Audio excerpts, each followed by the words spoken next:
I don't often drink wine, but when I do, I prefer kosher. I sometimes hear people say that Purim is the Jewish Halloween, and I'm always saddened when I hear that.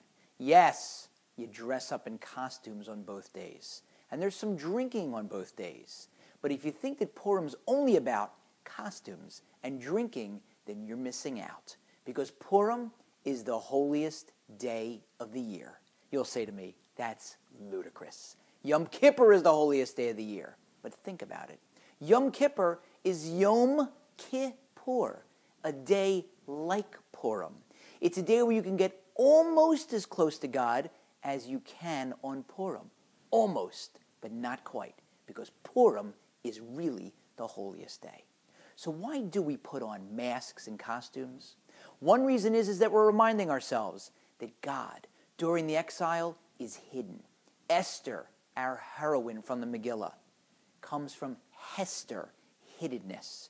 You could read the whole story of the Megillah and see it as a series of unfortunate events that ends up well due to a series of startling coincidences. Or you can see God's hand through every section, every chapter, every verse.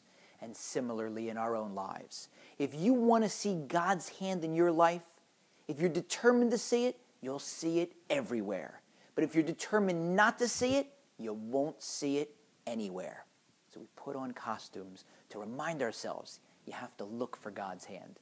You'll find it. But there's another reason. We remind ourselves about the costumes that we wear the rest of the year. One time on Purim, a great rabbi was sitting at his Purim meal with his students. And one of the students got up and started imitating the rabbi. And the rabbi started crying.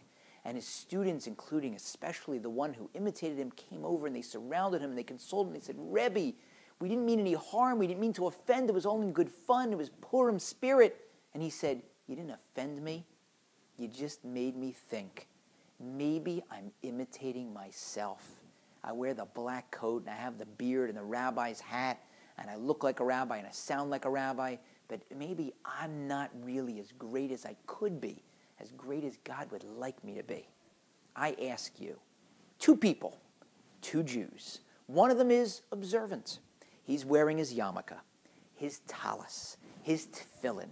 He's in synagogue and he's davening. He's praying up a storm and he's saying every word because he's memorized them and he's saying them by rote. And while he's saying them, he's thinking to himself, should I sell my shares in Apple? I mean, Steve Jobs isn't there any longer. Are they going to be able to continue their string of successes? I think I'm going to call my broker later and maybe unload some of my shares.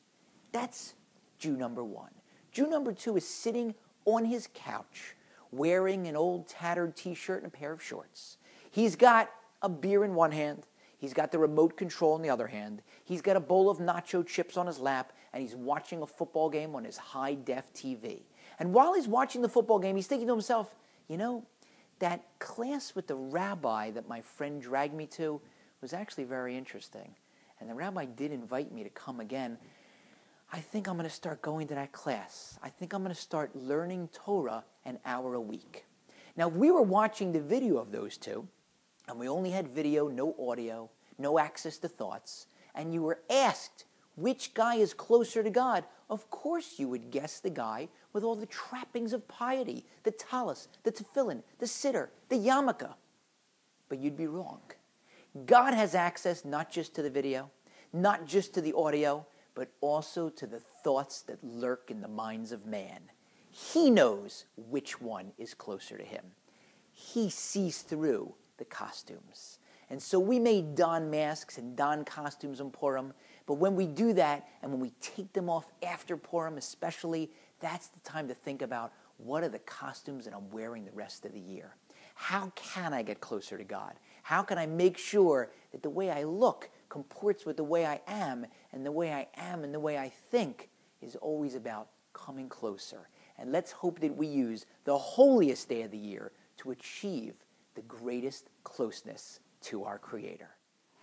Happy Purim.